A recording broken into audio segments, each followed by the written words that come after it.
28절부터 끝절까지 읽겠습니다. 갈라디아서 4장 28절부터 끝절.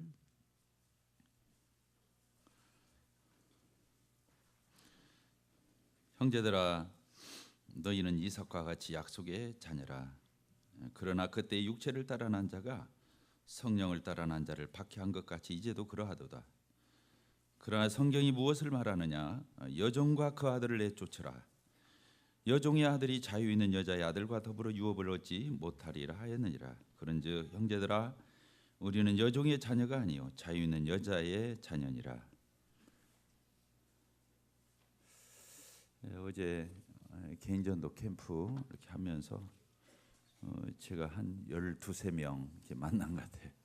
10팀 정도 상담을 한 것 같습니다. 어저께는 복음 전하고 펄펄했는데 잠자고 나니까 몸이 왜 이렇게 무거운지 모르겠어요.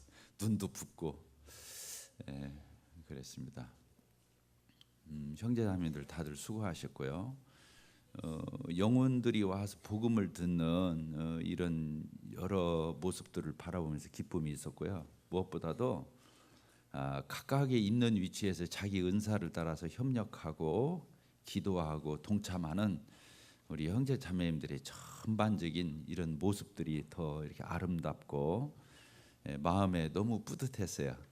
참 감사를 드립니다. 저희들이 하나님의 동역자들로서 또 하나님의 이 일에 같이 협력할 수 있는, 동역할 마음을 모을 수 있는 그러한 저희들이 된 것이 얼마나 감사한지 모르겠습니다.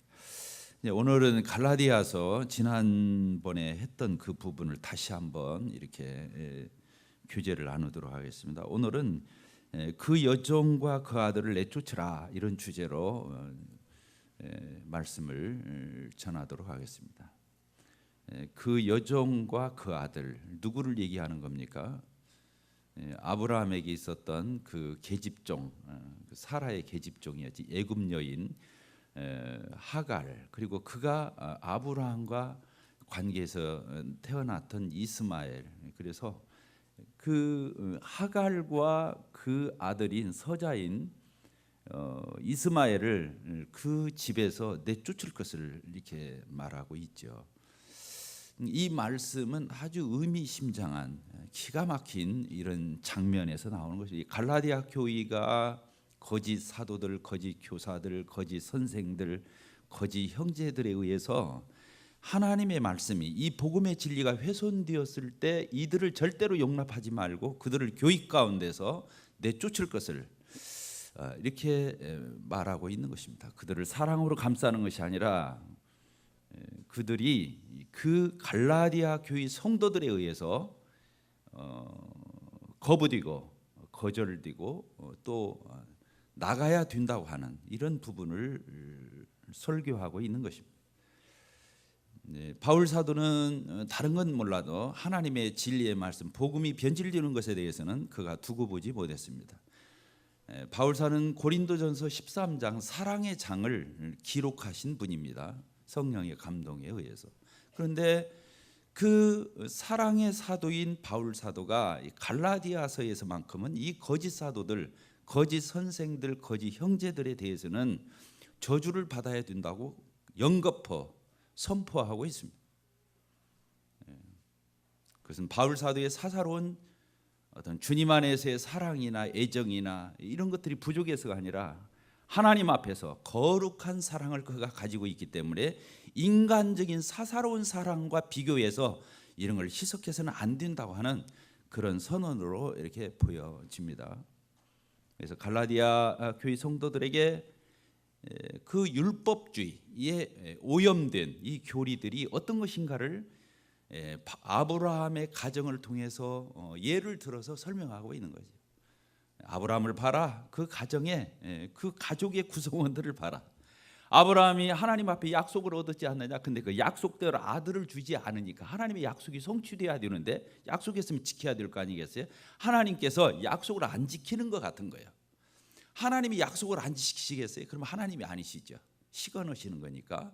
하나님은 말씀하면 그 말씀을 지키시고 약속하면 성취하시는 분이 하나님이십니다. 하나님은 틀림없이 내게 하늘에 별같이 바다의 모래와 같이 너로 하여금 허다한 그런 민족을 이룰 수 있도록 너를 축복할 거다. 네 씨에서 그런 자들이 나올 뿐만 아니라 메시아가 또 나와서 복의 근원이 될 거다. 이런 약속들을 해 주셨기 때문에 이 아브라함은 철석까지 하나님의 말씀을 믿었어야 돼. 아무리 기다려도 안 주시는 거예요. 그러니까 그가 86세가 되었을 때에 사라의 제안을 받았다고 그랬잖아요. 그 본부인인 사라가 자기 여종을 아브라함한테 같이 동침을 하고, 아무래도 하나님이 약속을 잊으셨는가 보다, 안 지키실 건가 보다고, 그러니까 당신이 이 계집종으로 동침해서 아들을 낳으시라, 그래서 우리 집에 유업을 잇도록 그렇게 하자고 아주 인간적으로 생리학적으로 그렇게 해서 하나님의 약속을 대체하는 불신앙을 이렇게 보게 되면, 인간적인 전략, 인간적인 지혜, 세상적인 방법, 이런 것들을 동원해서 아니라 다를까 아브라함이 하갈과 동침해서 잉태하게 되었죠. 그래서 그가 태어났습니다. 이스마엘이 태어났습니다. 이스마엘이 86세에 태어나고 이삭은 몇 세에 태어났습니까? 하나님이 안 주신 게 아니라 약속을 지키셨어요. 사람의 방법이 아니라는 걸 보여주시기 위해서 아브라함이 남자 구실 못할 때 100살 때, 사라가 90세 때 맨스가 끊어지고 월경이 끝났을 때, 그때 하나님의 능력으로, 하나님의 방법으로, 하나님의 약속으로, 초자연적인 방법으로 그 잉태하게 해서 이삭이라고 하는 아들을 하나님께서 허락해 주셨습니다. 그래서 그 가족들이 어떻게 됐어요? 부인 둘에 아들 둘에 이제 그렇게 됐어요. 근데 이제 우리 창세기를 한번 보도록 하겠습니다. 이 부분을 이해하려면 우리가 창세기를 꼭 읽어야만 이해가 됩니다. 창세기 21장을 보도록 하겠습니다.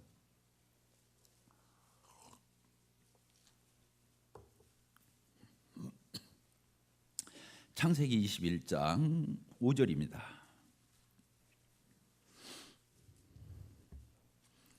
21장 5절, 아브라함이 그의 아들 이삭이 그에게 태어날 때에 몇 살에?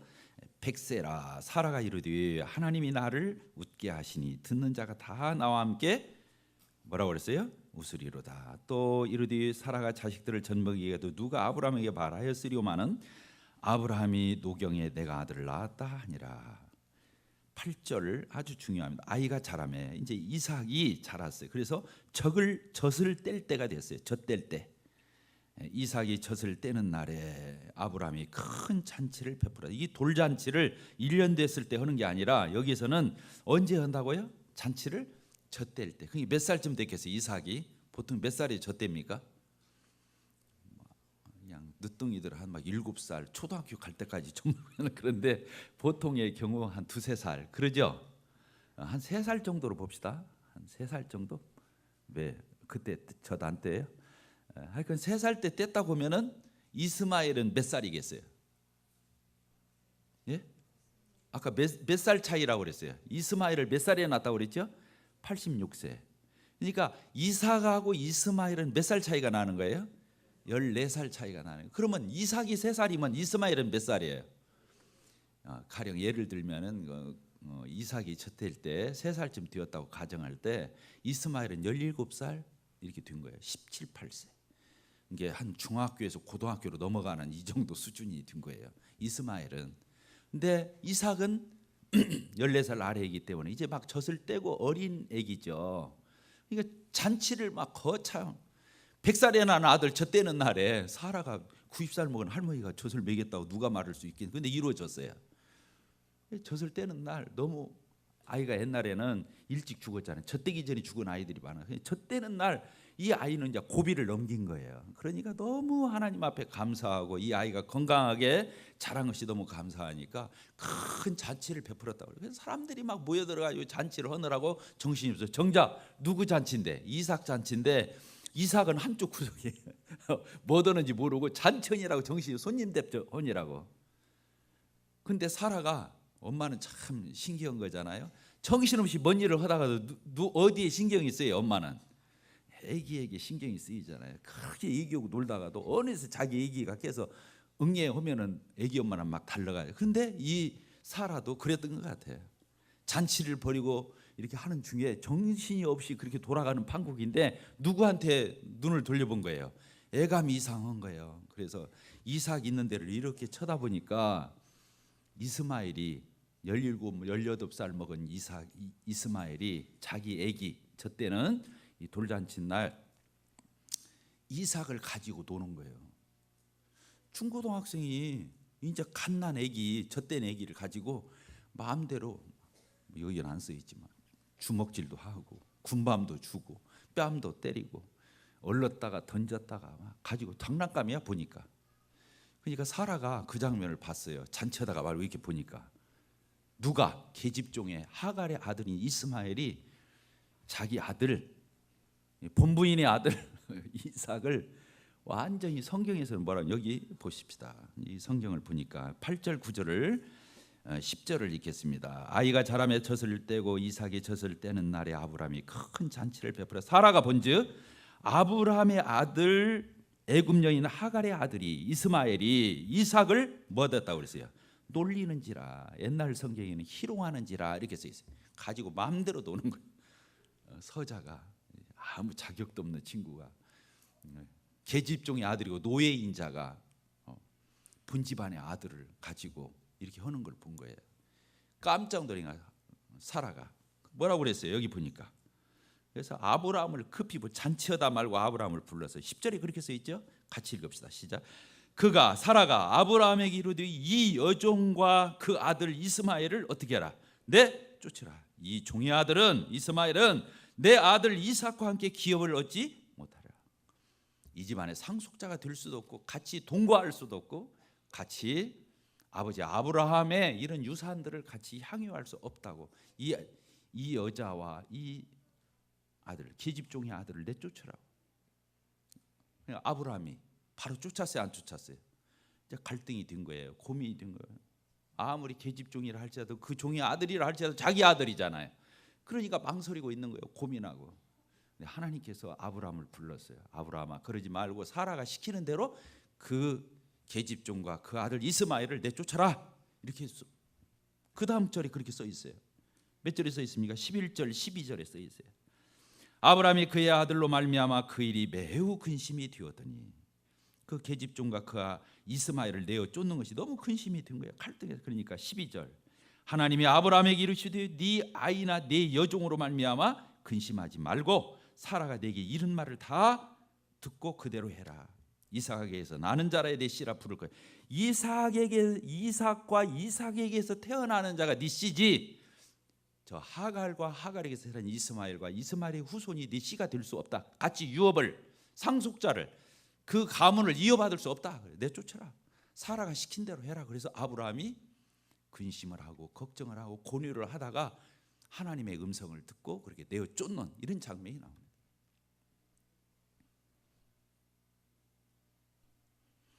지금 이 말씀을 왜 바울 사도가 갈라디아서에서 갈라디아 교회 성도들에게, 교회에게 이 편지를 쓰겠어요? 다른 거 아니에요. 갈라디아 교회 성도들은 어린 성도들이에요. 거듭났지만 바울 사도가 증거하는 십자가의 이 놀라운 구속의 은혜를 그들이 듣고 거듭나서 하나님을 잘 섬기고 있어요. 근데 율법을 아는 자들, 성경을 좀 안다고 하는 자, 믿은 지 오래된 자들이 이 갈라디아 교회에 들어와가지고 아는 체를 했어요. 율법도 알고 자기들은 할례도 받았고 또 날짜도 어떻게 지켜서 갈려서 해야 되고 음식은 어떻게 가려 먹어야 되고 별의별 얘기를 다 하는 거예요. 갈라디아 교회 이 어린 성도들이 그들에게 농락을 당했어요. 아까 이삭이 어린 아이가 젖될 때 16 되는 그 17살 되는 이스마엘에게 희롱을 당하는 것처럼 진짜로 하나님의 자녀가 된 갈라디아 교회 그리스도인들이 거듭나지 못한 거짓 교사들의, 율법주의자들에 의해서 율법을 지켜야 할례를 받아야 너희들의 구원이, 너희들이 의롭다함을 얻은 그 신분과 이런 것들이 유지되고 하나님 앞에 분명해질 거라고 이 속임수에 넘어간 거예요. 그들이 가지고 와서 갈라디아 교회 성도들을 마음대로 가지고 놀았어요. 이걸 분별하게 해주는 거예요. 봐라, 아브라함의 가죽살을 봐라. 그 이스마엘이 이런 짓을 하고 있지 않느냐. 그들을 품고 안고 가는 게 아니다. 그들을 내쫓아라. 같이 유업을 이을 수 없다. 이렇게 말해요.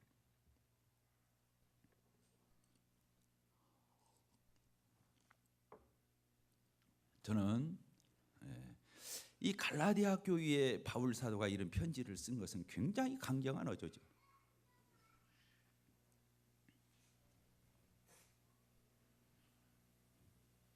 갈라디아 교회에 이렇게 보게 되면 두 가지 부작용이 나타났어요.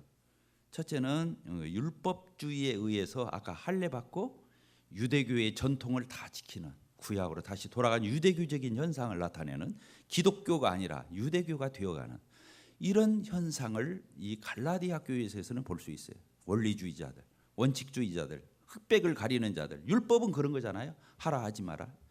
시시콜콜 다 따지는 거예요. 이런 부작용이 갈라디아 교회에서 그게 더 신령하게 보입니다. 그게 아주 진리 가운데 있는 것처럼 보입니다. 그러나 그들에게는 자유가 없습니다. 그들은 하나님을 두려워서 섬깁니다.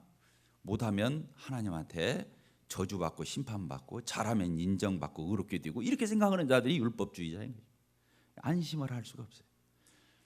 그런데 아들은, 아까 종은 그러잖아요. 종은 주인 마음에 안 들으면 그냥 요절 나는 거예요. 쫓겨나는 거예요. 사직해야 되는 거예요.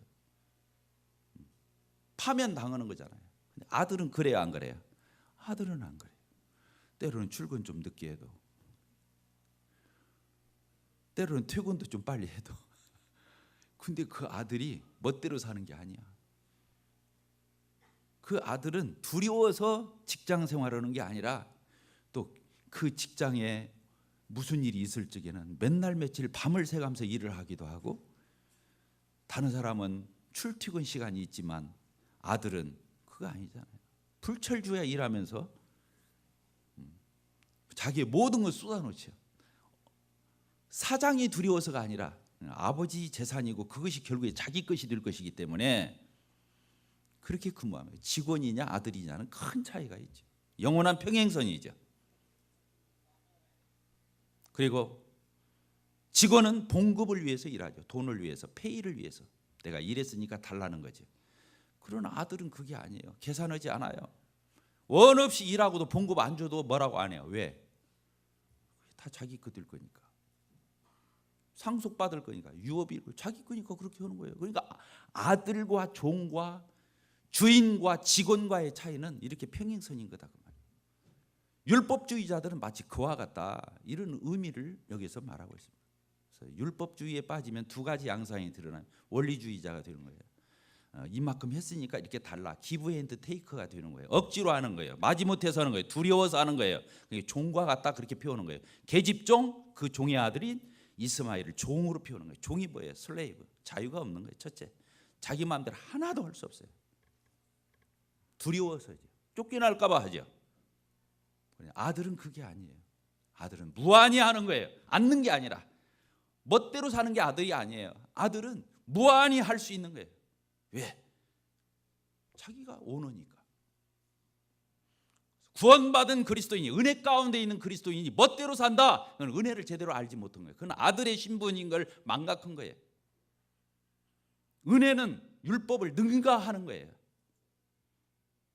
율법 수준보다도 더 자원해서 기쁨으로 솟아나서 우러나서 더 하는 것이 은혜지, 율법의 옳고 그름을 따져서 두려워서 무서워서 하는 율법 수준을 능가하지 못하는 은혜는 값싼 은혜, 싸구려 은혜죠. 그건 은혜를 그 사람이 이해했다고 볼 수도 없고 은혜를 제대로 받았다고 볼 수도 없죠. 갈라디아 교회에는 이런 두 가지 양상이 나타나서, 첫째는 이런 원리주의자들이 나타났고, 두 번째는 방종적인 게 나타났어요. 방종. 자기 할 일 다 하면 나머지는 자기 마음대로인 거예요. 그게 방종주의라. 이게 율법주의는 방종주의하고 같은 거예요. 따라서 율법주의와 방종주의는 같다. 사람들은 다르다고 생각해요. 율법주의는 꼬장꼬장하게 원칙을 지키고 하고 않고를 철저히 지키는 게 율법주의고, 방종주의는 지 멋대로 저고 싶은데 제 소욕대로 멋대로 사는 것이 방종이. 그거 아니에요. 똑같은 거예요. 율법주의자들의 특징이 뭐냐면 한 것은 대단한 거예요. 자기가. 근데 자기 목 다 하고 나면 나머지는 더 이상 할 필요 없다고 생각하는 거예요. 왜 퇴근 후에 일 시키냐는 거예요. 시간이 수당 달라는 거예요. 그게 직원인 거예요. 그러니까 자기 할 몫을 하고 나면, 자기 의무를 다하면 나머지는 어쩌다는 거예요. 내 권한이고 내 소관이고 내 멋대로 내 마음대로 할 수 있다고 하는 게 율법주의. 율법주의는 한쪽에는 아까 말한 원리주의가 나오고 한쪽에는 방종주의가 같이 상존하는 게 율법주의의 경향이지, 율법주의와 방종주의는 반대가 아닌 거예요. 사실 많은 사람들이 율법주의 방종주의를 잘 모르고 있어요. 뒤에 가면 만나는 거예요. 서로 동전의 앞뒤입니까 같은 거예요. 그래서 율법주의적으로 아주 꼬장꼬장한 사람이 나중에 무너지는 거 보면 우스꽝스럽게 무너지고 멋대로 무너지고, 율법주의는 하다가 안 되면 뒤로 다 손 놓고 주저앉아버리는 게 율법주의인 거예요. 이게 율법주의는 하다가 안 되니까 다 두 손 놓고 내려놓고 이제 나는 못해하고 뒤로 낮아빠지는 거예요. 그걸 방종이라고 그러는 거예요. 그러니까 율법주의와 방종주의는 상관없고 반대적인 그런 현상이 아니라 사실은 한 가지 뿌리인데 거기서 나타난 두 가지 양상에 불과한 거예요.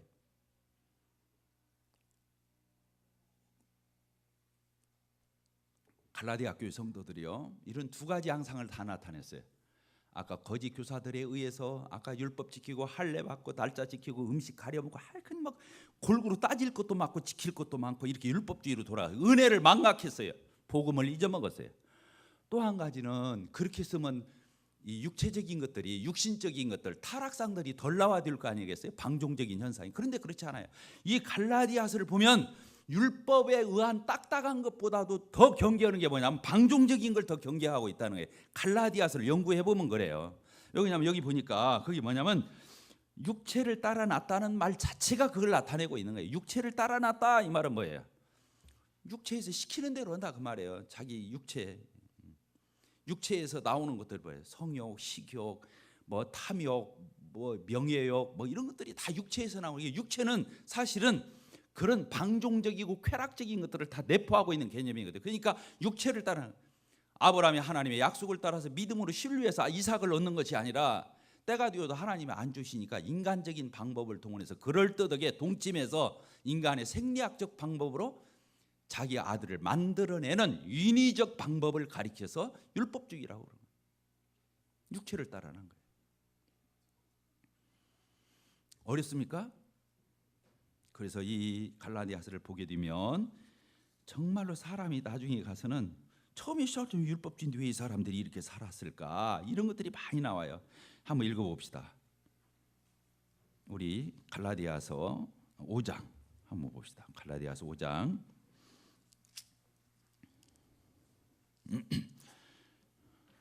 13절 같이 읽어볼까요? 5장 13절 시작. 형제들아 너희가 자유를 위하여 부르심을 입었으나 그러나 그 자유로 육체의 규율을 삼지 말고 오직 사랑으로 서로 종노릇하라. 육체의 규율을 삼지 말아라 이렇게. 율법주의면 육체의 규율을 삼지 말는 거 당연한 거잖아요. 그런데 안 그래요. 율법주의자들은 그 이면에 육체의 규율을 삼게 돼 있어요. 또 여기 보니까 뭐라고 되어 있습니까?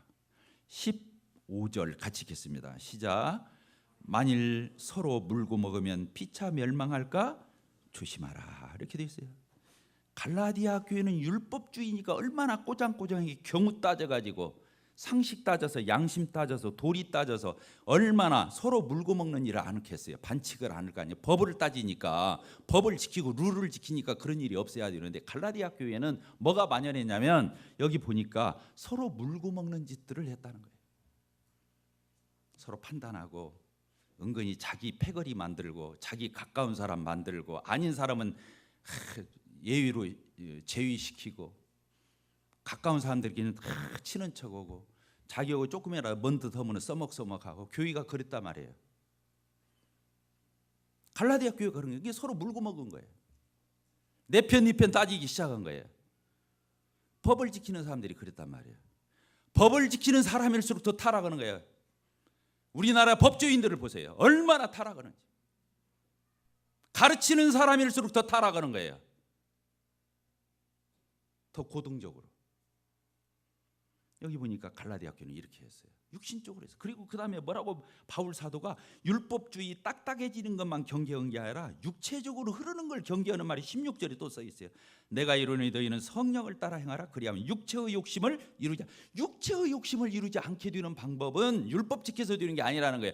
성령을 따라서 은혜로 살 때, 믿음으로 살 때 육체의 소욕에 빠지지 않는 거지, 율법 꼬장꼬장하게 지켜서 이렇게 되는 거야 아니라는 거예요. 이렇게 써 있잖아요. 육체의 욕심이다. 그 다음에 또 육체의 소욕이 뭔가에 대해서 여기 다 써놓았어요. 19절에 육체의 일은 분명하다.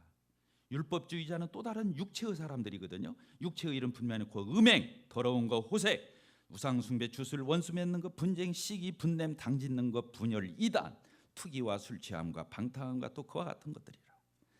이런 것들이 갈라디아 교회 안에 들어왔다는 거예요. 율법주의가 들으면 그런 것이 경계되고 그런 것들이 없어져야 되는데 더 성행했다고 하는 거예요. 여기 보세요. 육체의 일들을 보세요.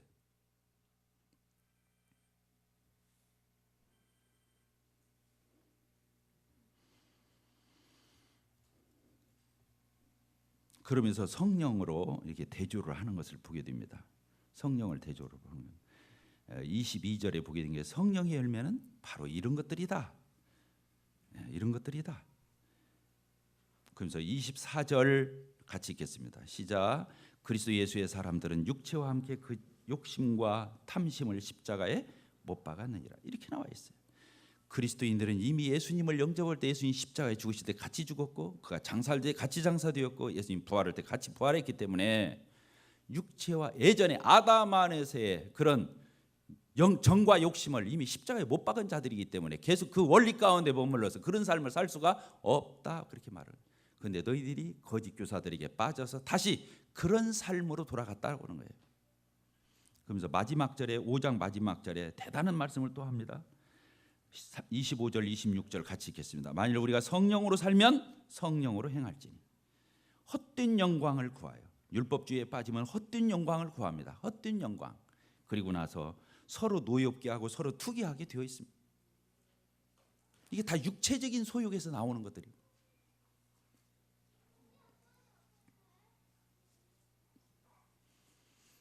고린도 교회를 우리는 알고 있습니다. 자, 고개를 들고 저를 보십시다. 고린도 교회를 보게 되면 세 종류의 사람을 말합니다. 육에 속한 사람, 육신에 속한 사람, 그다음에 신령한 사람 이렇게 나눕니다. 육에 속한 사람은 그 사람은 성령이 없기 때문에 거듭나지 못한 자연인입니다. 아담 안에서 죄인입니다. 육신에 속한 사람은 거듭났다고 하지만 여전히 세상적인 방법과 구원받기 전에 원리를 가지고 사는 사람을 육신에 속한 사람, 그리스도 안에서의 어린아이 이런 표현을 쓰고 있습니다. 신령한 사람, 성령으로 거듭나고 계속해서 율법주의로 흐르는 게 육신의 소욕으로 흐르는 게 아니라 성령을 받고 성령으로 살아가는 사람. 아까 갈라디아서에 나왔잖아요. 성령으로 살면 성령으로 행할지니 이게 이런 뜻이죠. 성령으로 거듭나고 성령으로 구원받고 성령으로 그리스도인이 되었으면 계속 성령으로 살아야 한다는 거예요. 이런 표현을 쓰고 있어요. 고린도 교회가 구원을 받았는데 육신적으로 살았어요. 첫 번째 나타난 증상이 육신적인 행동을 나타냈어요. 사람을 따라 행했어요. 사람을 따라 행했다. 사람을 따라 행했다가 뭡니까? 나는 예수가 좋아가 아닙니다. 나는 베드로 형제님이 좋아. 나는 바울 형제님이 좋아. 나는 아볼로 형제님이 더 좋은 것 같아. 말주변이 더 좋아. 그랬어요. 너희 이것은 육신을 따라 행하는 것이 아니겠느냐고 질문하고 있어요. 베드로나 바울이나 아볼로가 위해서 죽었냐? 아니잖아. 예수님이 너희들을 위해서 죽고 부활하시지 않느냐? 절대로 사람을 내세우거나 사람을 자랑하거나 사람과 연관짓지 말아라 이런 뜻입니다. 따라합니다. 사람과 연관짓지 말아라. 사람은 내버려 두면 몇 명만 모여도 금방 팔을 만들어요. 금방 팔을 만들어야 돼요. 향우이부터 만들고 동창이 만들고 동호회 만들고 다 만들어 끼리끼리 이제 어울리기 시작하는. 그래서 다 편을 가르는 거예요. 자기들끼리는 친하고 다른 사람은 이제 가르고. 이런 것들이 인간지사에 세상에서 하는 그런 짓들이 교회 안에 들어왔다고 하는 거예요. 여러분들 가운데 유인관 형제가 좋다고 생각하는 사람이 있습니까? 그 사람은 육신을 따라 행하는 사람입니다. 여러분들 가운데 교회 안에 누구를 좋다고 생각하는 사람이 있습니까? 여러분은 육신에 머물러 있는 사람인 걸 아십시오. 우리는 그리스도의 사람입니다. 그렇기 때문에 크리스찬, 그리스도인 이렇게 부르는 거지. 어떤 목사의 사람, 그 교단의 교주의 사람, 이건 아닌 것입니다. 우리는 성령의 사람이요, 하나님 아버지의 자녀요, 그리스도의 사람인 것입니다. 나는 우리 교회에서 육신을 떼가라 행하는 것이 없게 되기를 바랍니다. 그런 것을 내 자신에게서 쫓아내야 됩니다. 그 계집종과 그 아들을 내어 쫓으라 한 것처럼 내 안에 그런 마음이 있다고 한다면, 율법주의적인 원리주의적인 따지는 시시콜콜 다 흑백 논리 따지는 이런 것이 내 안에 있다면 율법주의를 쫓아내야 되는 것입니다. 육체적인 방종적인 성향, 육신의 끈을 가지고 연결해 가지고 누구고 가깝고 멀고 뭐 나고 친하고 안 친하고 내 인맥은 누구고 어찌고, 교회 안에서 그렇게 하는 거 다 끊어야 되는 것입니다.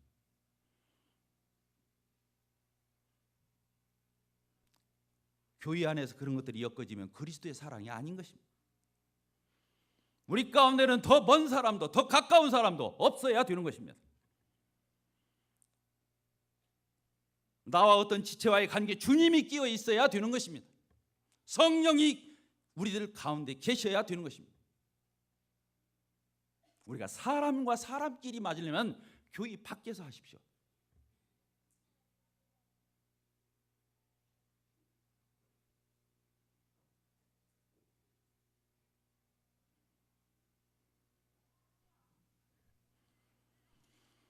하나님이 제일 싫어하는 것은요, 하나님 아닌 것을 자랑하는 것입니다.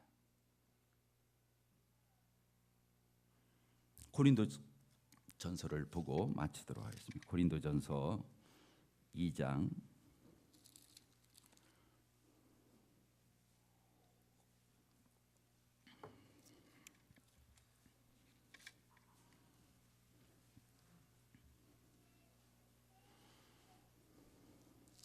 1장을 이렇게 보겠습니다.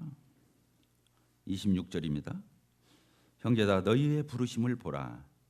육체를 따라 세상적으로 지혜로운 자, 학벌 좋은 사람 많지 않고, 등한 자 많지 않고, 문벌 좋은 자 많지 않고, 세상은 다 따지는 것들입니다.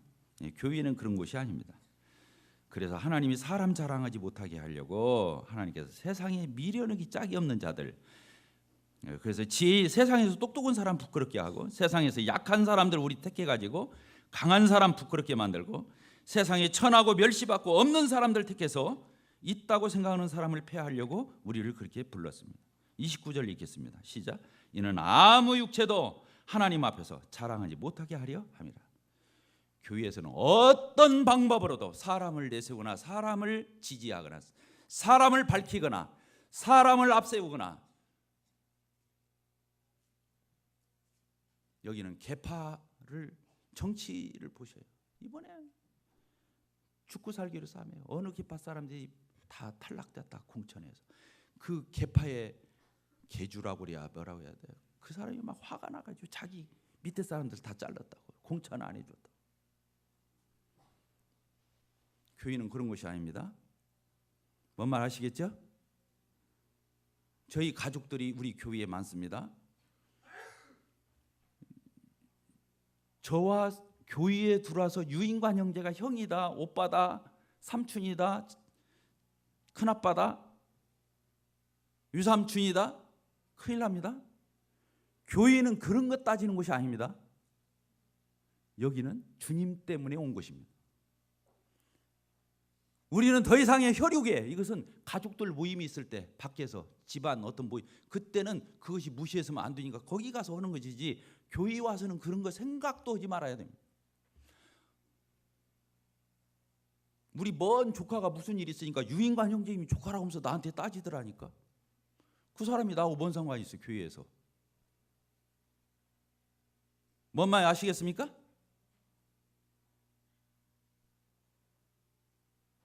교회는 교회다워야 합니다.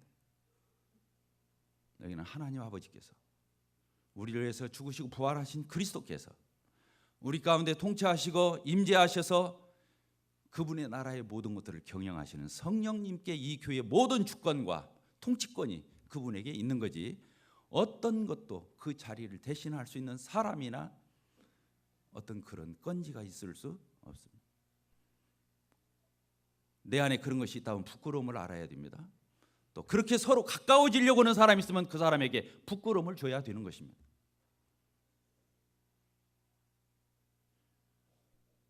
우리 교회 가운데서 하나님께서 진리의 복음이 존중이 여김을 받고 우리의 초점은, 관심은, 우리의 모든 관계는 그것으로 말미암아서 하나님 앞에 영광 돌리는 저희 교회가 되게 되기를 바랍니다. 기도하겠습니다. 아버지 하나님, 오늘도 갈라디아서를 통해서 그 계집종과 그 아들인 이스마엘을 내어 쫓으라고 하신 말씀을 생각하게 돼 제 안에 있는 율법주의를 하나님 버려주시고 제 안에 육신의 소욕에 따라서 움직이는 이러한 모든 동기와 이러한 역사를 하나님 제거해 주시기를 기도합니다. 오로지 주님의 몸된 교회 안에 성삼위 하나님만이 좌정하시고 임재하셔서 하나님의 거룩한 나라를 이루어 가시기를 원합니다. 예수 그리스도의 이름으로 기도하옵나이다. 아멘.